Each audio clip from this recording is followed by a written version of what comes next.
where are we? The words floated above Cecilia, or around. Or down. She couldn't be sure. She couldn't even be sure whether her mouth had said them. She was sitting on the floor of something cold, something hard.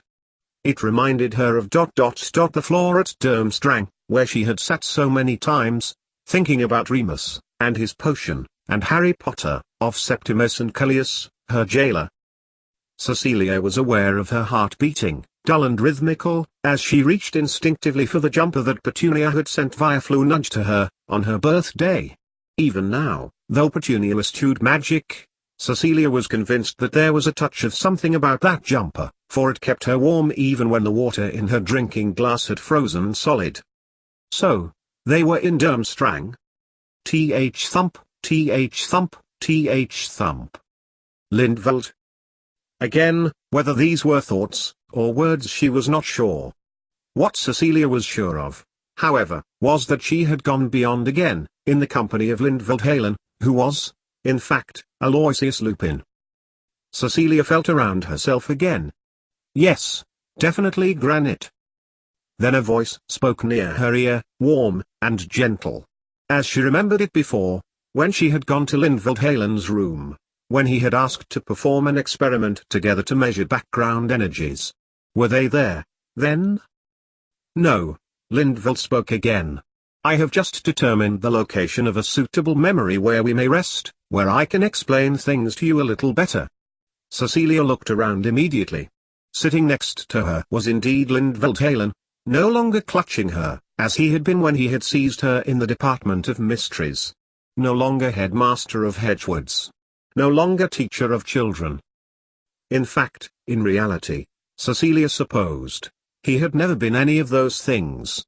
He had come from the past and had had a different life, had married and did John Lupin, Remus's father. Callias's father too, of course. But, how could he have done everything he had said?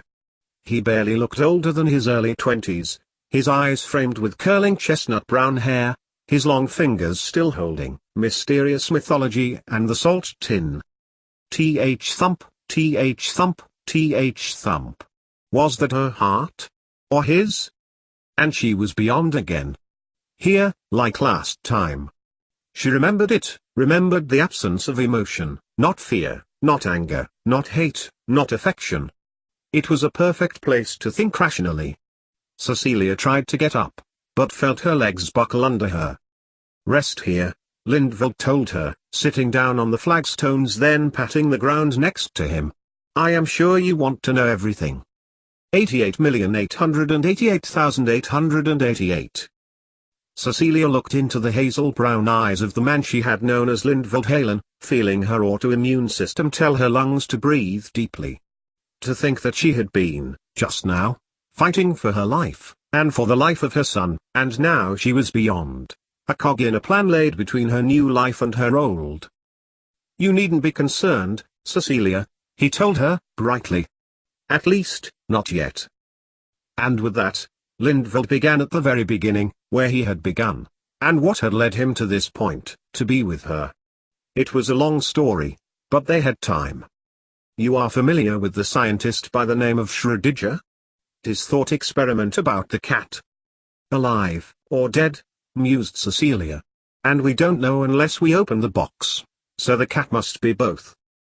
Unless it can be proved, the cat is to be thought of as alive and dead at the same time. That was just one possibility for quantum mechanics. He turned his head and looked at Cecilia. Beyond the veil, it is every possibility. But you are Aloysius Lupin? Asked Cecilia, slowly. You disguised yourself as another wizard to come to where I was. To you, I was Lindveld Halen. To a good deal of other people, I am someone else. I am a times myth. A times myth. A worker, a shaper of time? And her mind filled with the possibilities, the endless possibilities, that someone who could shape time, change time, had at their disposal. You have to understand that this is a curse, Cecilia. I am merely a wizard who had the opportunity to work, in secret, with some of the greatest minds of the 20th century. Name a physicist from the 1920s and 1930s and I worked with them. I worked with them for one specific reason, to stop the wizard by the name of Tom Riddle. But I didn't get there in a straightforward way. When I left Hogwarts, I went straight into the ministry and I was noticed by the Minister for Magic and offered a job in the Department of Mysteries, solving the mysterious, untangling problems that had baffled minds for centuries. It was there I was approached by my old headmaster, Armando Dippet, to become a member of a secret Mull-Wizard organization known as Reciprocators. I was to work in a scientific capacity and reciprocate as much knowledge as I saw fit and, in exchange, collect all I could.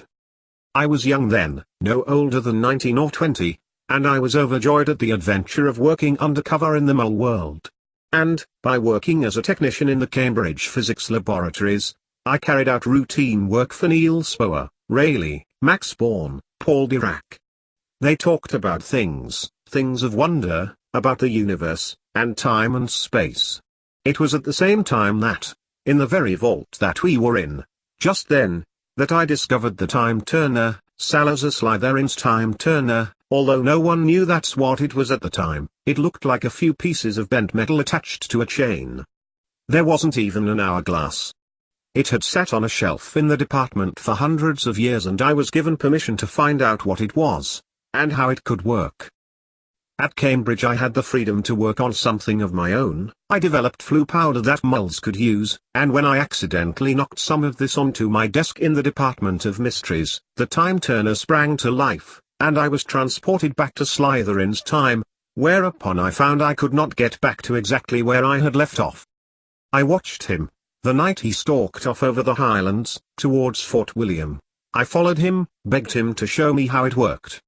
Once I had got him to listen to me, he showed me his Time Turner, the same as I was showing him. On the training night, I had convinced him that time travel was possible. I had come from the future and, when that irascible wizard listened to me properly, understood as I understood, that time could be thought of as events, connecting to one another by a thin ribbon, but that they themselves were discrete entities. Over the time I spent with Slytherin, I tried to return to my own time. But then, as Salazar always did, he had an idea that linked back to an ancestor of his, who he believed was traveling in time. I could not resist. But we found we could not control where we were going as much as we liked. We did find that we could locate other wizards of a similar bent, others who were interested in the mystical, like the Mole priest Raymond Lully, and Nicholas Flamel from Paris, who was desperate to find a cure for his wife's illness. So there were the four of us, Slytherin, Flamel, Lully and I. We were the going, we went to different places, in different times. We discovered things, found things out. But it became a curse for them too. Like his ancestor, Turpo, Slytherin became lost in time. He was desperate to get back to the time where wizards became formally recognized and do something about their persecution. He managed to set up the wizarding school in Scotland, Hogwarts, or Hedgewards. I thought I would be lost too, for one day I tried to get back to my own time. But then Nicholas Flamel begged me to help him bring his wife to Iceland to ease her symptoms, for we had found that a particular type of rock that could be used in the time turners to make them more precise. Then we were two. Unfortunately, Raymond by then had come to the attentions of the Spanish Inquisition and they captured him on his return home. I had to help him conceal his disappearance through dying by flame at the hands of the Inquisition, and I decided to try one more time to get back to my own time. The iron aluminium silicon oxide mineral, the red amethyst that had brought ease to Peronel Flamel's symptoms, had made Slytherin's time turner that I was using much more precise, and I was able to bring him to my own time, to show him the advancement in science. I was a little out, but the changes to life, from the early 1900s to the 1920s, were remarkable. So, unfortunately, was the rise in extreme wizards, and, when I met Bessie, who had John, I decided for his sake that I must do something about it. Lully made an oath to join me and, like you, acquired a form of environmental magic. It was not enough to keep him from being killed in 1956 at the Goblin riots, but it was enough for me to know that if I thought this way, others would too. So, I made enquiries at the Ministry for Magic, and got back my job at Cambridge. It was then that I was contacted by Albus Dumbledore, who had had the head of reciprocator position passed down to him from Armando Dippet. Aloysius stopped, and looked at Cecilia. But she smiled at him, and nodded. This makes sense. In a strange, weird way, she nodded. But there's more? Yes, replied Aloysius. A lot more. But before he could continue, Cecilia sat up and looked at him. I remember something about Lully. He helped Louis de Broglie? She watched as Aloysius hesitated, his forehead crinkling. Raymond Lully was not happy in this world, he admitted. I look back now and wonder how reckless I was in bringing him with me. But he wanted to go. He was as much of an adventurer as I was. But he could never adjust to the future. It wasn't surprising. He had lived more than 500 years before. America hadn't even been discovered then, and while he didn't think the world was flat, finding out the world was a sphere with every continent discovered and mapped was a lot to deal with. We parted ways in 1928. He traveled to Paris, I think as much to see where we had been with Flamel than anything else, but then got himself a job at the University of Paris and worked, as I did in Cambridge as a technician. He was there when de Broglie won his Nobel Prize, but he was still not happy. He traveled back to Spain, and was horrified at the civil war there. He wrote to me that he would continue our fight, and fought against Franco, tipping off there. When it was over, returned to Paris. He met Avery, another scientific technician at the University of Paris, and the two got along very well. And it was to Oswald Avery he told his fantastic story of being a medieval priest, and traveling in time, and his promise to fight against intolerance. However, as you know, Avery was feeding information to Voldemort. Cecilia felt her head lighten as the connections came together, and felt her face lighten up. But Aloysius was not smiling, and she bit back what she was about to say. At the time Lully was in Spain, I was living in my parents' cottage with Bessie and little John. You know it, of course, he added. Life had become dangerous. Albus Dumbledore had gone beyond quiet reciprocation to his own war against Gellert Grindelwald. I expected to get mixed up in it all, and so had decided to write down all I had heard for the benefit of wizards everywhere by adapting a children's nursery storybook. Where better to keep it but in my son's room, along with his other books. Mysterious mythology, murmured Cecilia, and Aloysius passed it to her. Raymond Lully knew it was being written and, inadvertently Raymond, feeling he had found a friend in which to confide, told him about it. All very innocent. And then Avery became involved in the greater good wizards, which drew his attention, after Dumbledore had defeated Grindelwald, to Voldemort. Lully had had enough of it all and disappeared into hiding in Europe while the moles were fighting fascism and the wizards were fighting Grindelwald. And then, when he was defeated, the news came to the ears of the young Tom Riddle that was his key, had been desperate to find a way through time and space to find Grindelwald, and while the European moles rebuilt their countries he began to cause chaos in Europe. Why? Because he had heard through Avery that Lully had a way of going beyond, into a place where the memories of the dead resided. And Oswald Avery told him a story, which even he didn't really believe, that the memories were places which could be reached, and, more importantly, could be changed. So obsessed was Voldemort in finding Lully, his havoc and destruction eventually resulted in the Goblin Riots in 1956, stirred up by Voldemort as a distraction. He had tracked dear Raymond down to Budapest.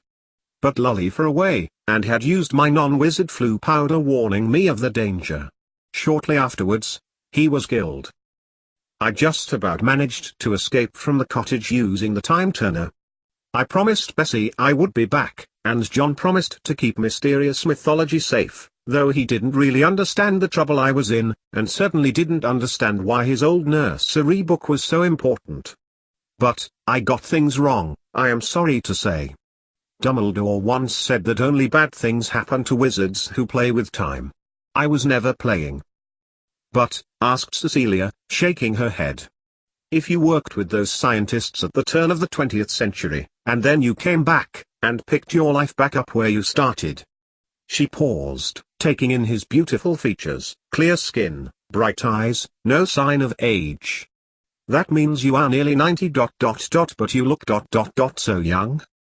It's a curse, Aloysius nodded sadly. Now I have tangled the time streams, I cannot return to a proper timeline for myself.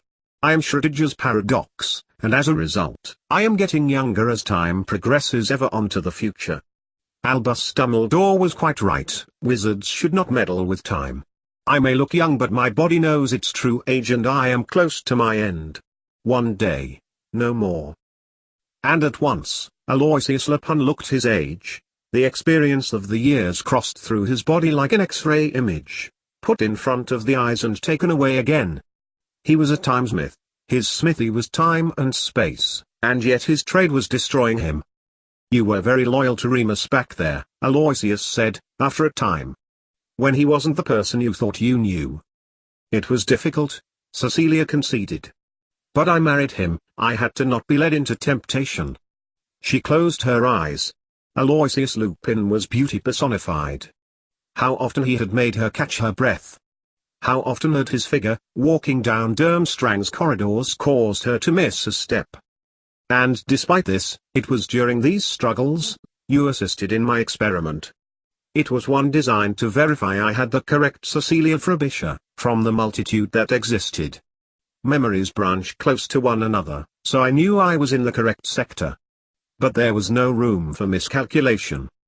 And Cecilia remembered that time, lying on Lindveld's classroom floor in the Durmstrang Institute, pretending to be a witch with limited magical ability, when in fact she was a non-wizard with a little environmental magic, knowing how she felt about him, and yet refusing to give in. I am sorry to have deceived you. I had to take the risk, for... He trailed off. Clearly, what he was explaining to her was everything. You fought well. You were the witch you always wanted to be. Not enough. You gave them your great-grandson. Cecilia sat up.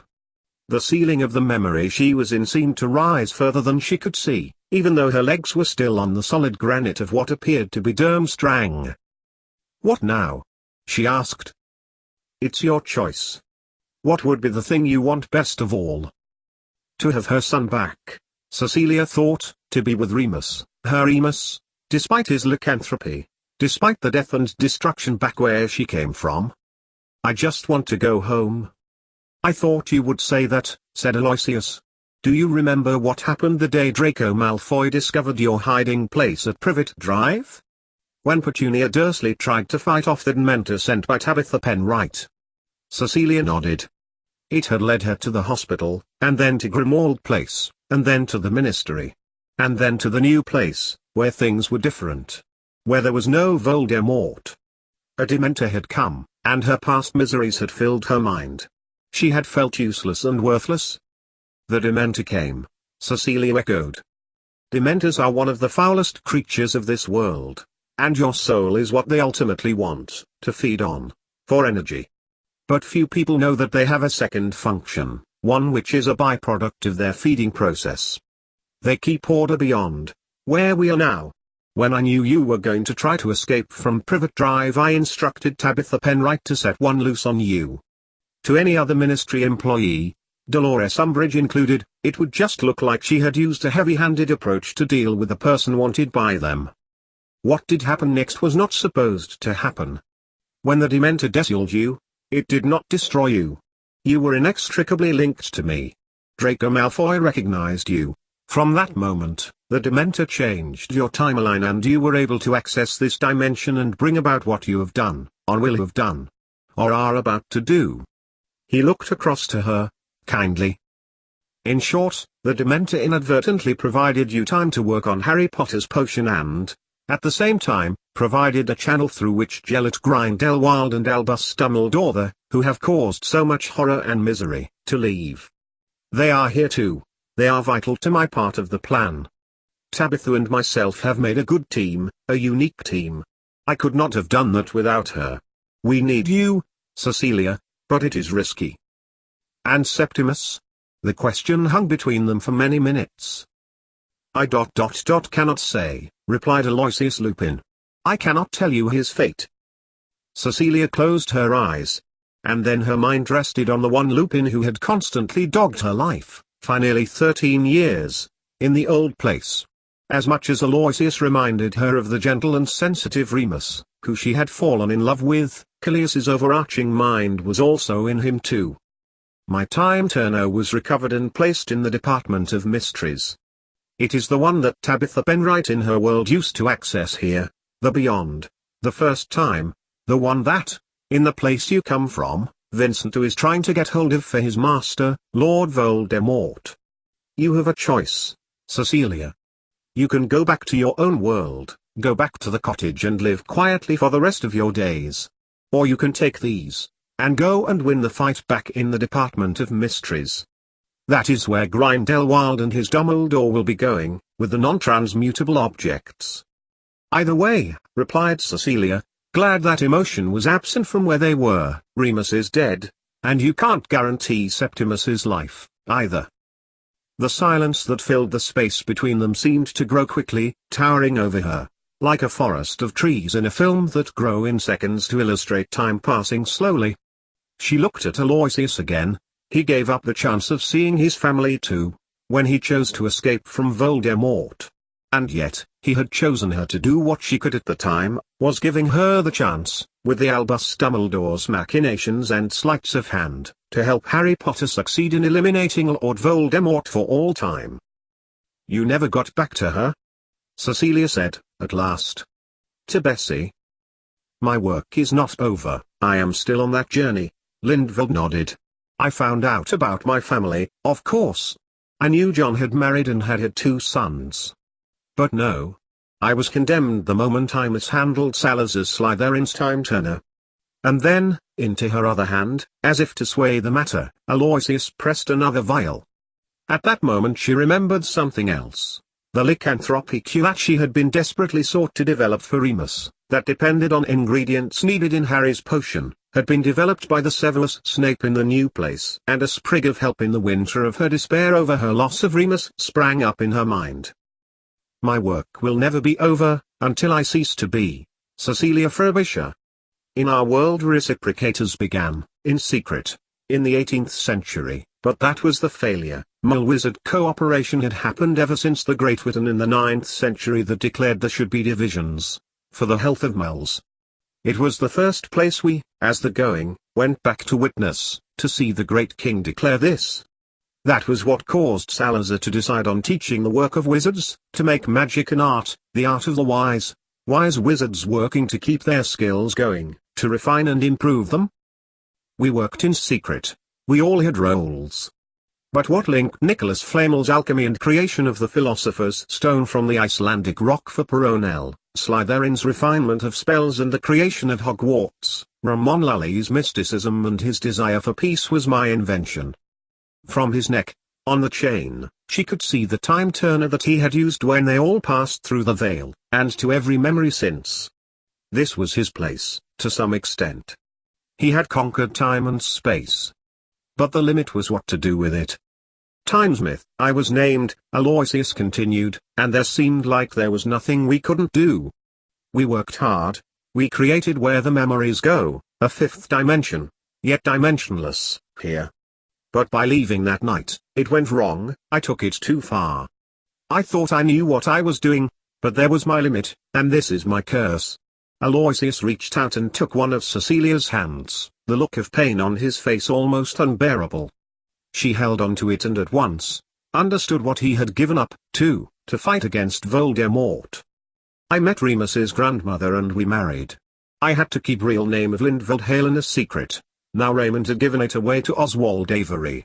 So I named myself Aloysius Lupin after a name on a grave where we used to walk in Penrith and after the flowers she loved. We built the cottage with no magical device save the flu, and I refined the flu powder so that she could contact me at Cambridge. The one I found. Cecilia whispered. The one Septimus still has. Look. See. And it was the work of a moment that Cecilia Frobisher was looking at the cottage she knew as Remus's cottage, back in Helvellyn, in the basement. A woman, dark, curly-haired, and pale-faced was standing where Cecilia had once stood, only instead of taking out the box stenciled on the lid with the word salt as Cecilia had done, she was replacing it, along with other items of clothing, a robe, and a wand. She died not long after giving up that I would ever come back. She had seen Cleus and Remus into the world, then went to sleep one night and did not wake up. Aloysius withdrew his hand from Cecilia's and said, "No amount of looking and existing with memories here will ever replace living my life with her." He turned away. And Cecilia understood. She understood, for she, too, had lived like that, living a life she had to for the memory of a life she couldn't live. She watched him look at mysterious mythology again. He was only 3 at the time, when I first gave him this. His favorite was Grime Elder. And he always read it to Cleus and then Remus first. But Voldemort never gave up looking for mysterious mythology. Once he knew what it contained and, once he did, he sent Fenrir Grey back. I have spent a lifetime, several lifetimes, learning, doing, just to get this right. I cannot eliminate Voldemort alone. I cannot reduce the impact of Grindelwald and Dumbledore. But, I convinced the right people in 2 different realities about it, and now the end is at hand. Worlds, endless worlds of difference all existing and accessed through this common place, Aloysius continued. And what I discovered was that though there was a firm divide, the magical from the mul in most of them, such divisions are not binary. It's not wizard only, or mul only. So I found a real area where the most liberal non-wizard/wizard relationships existed and sought Tabitha Penright and encouraged her to use her gift to enter the place I had left. Before she went, I then told her and Aberforth Dumbledore what I was doing. Aberforth agreed to help, and saw that this was an opportunity to correct the mistakes of his brother. Tabitha's mission was born. But, we did not reckon on your appearance. With so many overlaid timelines it was no wonder. But, of course, in time, Tabitha from your reality was our Tabitha, and this plan was, well, contrived in agreement with the Albus Dumbledore in your world. 2. Refining Harry's potion, to get rid of Voldemort, Cecilia concluded. Indeed. But that has now become meshed with the other world. Albus Dumbledore and Gellert Grindelwald, once they found out about the Beyond, want to ally with him and, if they cannot, overcome him to gain his power too. That has been their plan, and up to this point, have succeeded. Where they took you, and induced sleep in you, this has helped your body recover from the tired, run-down feeling of chronic magic which was giving you abilities. But, I am not magical, replied Cecilia, emphatically. The DNA traces. Indeed you are not, genetically. But your body has adapted to magic, and you have shown the world what you can do when your body has adapted to magic. Listen carefully, granddaughter-in-law. When we return, it is this which will be the turning point for everything. Remember, you can do magic. But you. Cecilia protested. I? Aloysius laughed. Cecilia looked at his beautiful features and saw Remus again, in his bright eyes, happy features, manly beauty, and handsomeness all of his own. There is no hope for me. I cursed for my discovery. As more events happen in my life, I get younger, as does anyone who exists behind Herpo's veil, including the man himself. I was declared a times myth. I am just not as good as I thought I was. He took her hand again. You went through the veil. That was very brave of you, considering. He drew her hand to her stomach. You carried my great-grandson. Cecilia's eyes filled with wonder. Could it be? Was it that she was still pregnant? Was it that Septimus was not dead, rather, not yet born? Then she looked at Aloysius and asked the question, for Cecilia had now made up her mind. What do you want me to do? I cannot do anything about my other grandson here. It seems there are limits to realities in different places, until there is a critical mass of how many changes are made and some sort of fission occurs. It's not just wizards to whom bad things can happen. Whole realities can be pushed out of existence if a times myth is overambitious. At least Nicholas Flamel just wanted to stay alive forever. It's those dangerous wizards like that Voldemort who risk destroying the universe. But it comes as a price, and the price has been my family. He touched the time turner, which still hung on a chain around his neck like the most delicate pendant in the universe. I would take you directly back to the battle at the Ministry. Voldemort was injured by Albus Dumbledore and his few powers. Dumbledore has secured the location of all 7 of Voldemort's Horcruxes and destroyed several of them. on the destruction of the last, that would be the time that Harry would need his potions. He smiled at Cecilia, and took her other hand, as if they were about to dance again, as they had at Durmstrang. "Will you aid a 117-year-old fool of a wizard?" Time stopped. Or it would have done, if it were elapsing. "You are not a fool," Cecilia breathed, remembering how much she thought she loved him. She touched his face with her hand, his skin like silk under her fingers. "Your understanding of quantum physics is truly remarkable." "You are kind," Aloysius nodded, taking her hand again. "I can see how he would love you. How could I resist the fascination of the secrets of time and space? It is clear to me now that physics and magic are interchangeable, such as is energy and magic." He then stared at Cecilia, his face serious, and added, "You have not answered my question." "Yes, Aloysius. I will help you." "Then listen, for the window of opportunity is small. You have, in your hand, Harry's potions. Up to that moment, everything you have done in that world was meant to be. That is, it was constructed, carefully, by myself, by Tabitha Penright, to allow the correct set of circumstances to exist in order for you to get to this point. Once he has done this, I predict that Dumbledore and Grindelwald will arrive and be challenged by Voldemort. They want his existence to feed into their own. At the right time, give it to Snape here. He can adjust it to the background levels for Voldemort's world and it will work. Harry needs to take the first, then wait exactly a minute, and take the first." "But Aloysius," Cecilia began, his hazel brown eyes twinkled at her. "If my life has been predetermined up to now, how will I know the right time is?" "You will, my dear." He put hand on her shoulder. And then, like a curtain opening, on a stage, a scene stood out in front of them. Cecilia looked in amazement, then tried to run to Sirius and to Snape. To Harry, Ron, and Hermione. To other children that she knew from Hogwarts. To Albus Dumbledore. "No," cautioned Aloysius, "you are unable to reach them. Time stopped still." "But tell me what do you see?" "The Order," began Cecilia. "The children from Hogwarts. And..." Cecilia stopped, panic in her chest. "And what else?" "Death Eaters." Cecilia managed, and Sirius is fighting with Bellatrix. Lucius is fighting against Mad-Eye, and... Yes. You need to be quick, Cecilia, he encouraged, and she felt him stroking her shoulder gently as in his other hand the time turner was spinning. "I cannot hold this timeline indefinitely. Tabitha Penright. She's the ... and also..." Cecilia turned her head to look, there. He added, pointing to a figure that could only be Voldemort. "But how do I?" Aloysius kissed the top of her head, then stood apart from her, taking up his wand in a flourish.